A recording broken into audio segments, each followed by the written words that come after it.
Hello, my name is Melissa Grantham, and I'm reviewing the information processing theory today for the UAM Master's Project for Dr. Shahan. The informational processing theory is a cognitive theory of learning that describes the processing, storage, and retrieval of information. The information processing theory was developed in the 1970s and is an updated version of Atkinson and Sheffrin's 1968 model. It has three main operations: the sensory register, the short-term or working memory, and finally, the long-term memory. The sensory register is the first component of the memory system that incoming information meets. Sensory registers receive vast amounts of information from each of the senses, which include taste, touch, hear, smell, and sight. They hold this initial stimuli for only a few seconds. If nothing happens to the information in the sensory registry, then it's rapidly lost, and too much stimuli at once goes unperceived and never forms into memory. Perception begins when the senses receive stimuli and the mind starts to process it.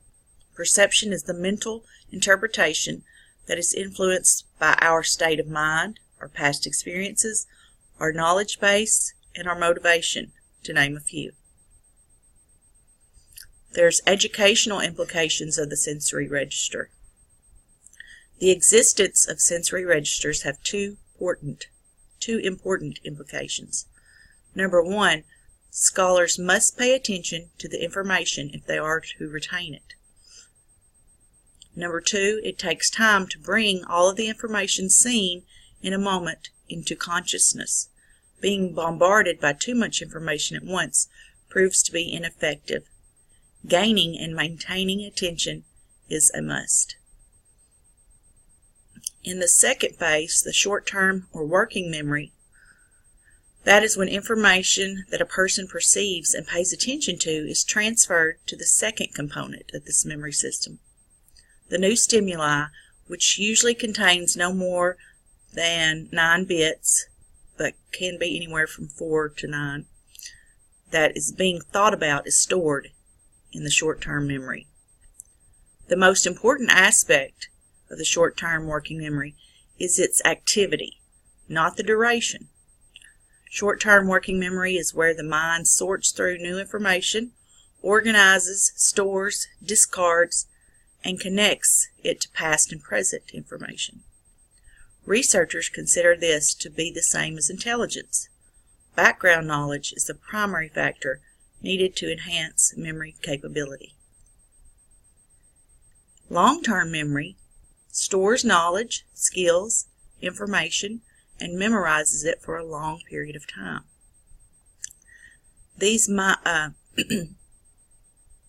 With this, the mind sorts and organizes the information for easy retrieval. It's considered to be of extremely large capacity, and your long-term memory may never be completely full. Researchers believe that we may never forget this long-term memory information, but that we may not be able to access it, to find it, or locate it within our memories. Long-term memory is divided into 3 phases: episodic, semantic, and procedural parts. The first one, episodic memory, contains the images of experiences organized by when and where they happen. Cues related to space and time help us to retrieve that information. Some of this information is difficult to access because it is often in repeated episodes. The flashbulb memory phenomenon is an occurrence of an important event fixed by visual and auditory memories. Information that would be considered forgotten details is relevant. For example, you can remember where you were possibly when the World Trade Center collapsed. Or you can remember where you were and who you were with and what was your favorite song.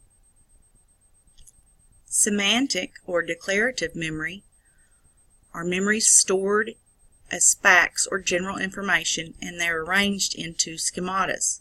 A schema, or a network of connected ideas and relationships, enable us to understand and incorporate new information. A schema is basically an outline containing concepts that are grouped under larger categories.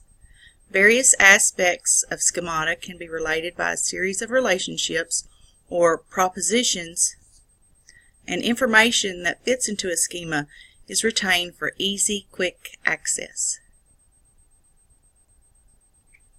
Procedural memory is the ability to recall how to do something, especially a physical task.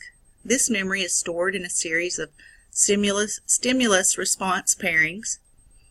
The stimuli begins to evoke a response immediately, even though it has been an extended period of time, perhaps. Some examples could be handwriting, typing, or riding a bike, those things which we never forget. Procedural memories are stored in the cerebellum, whereas semantic and episodic memories are stored in the cerebral cortex. And research suggests that information that is retained between 12 and 24 weeks after instruction can be contained forever. My reference for this was by Robert Slavin, Educational Psychology, Theory and Practice. Thank you.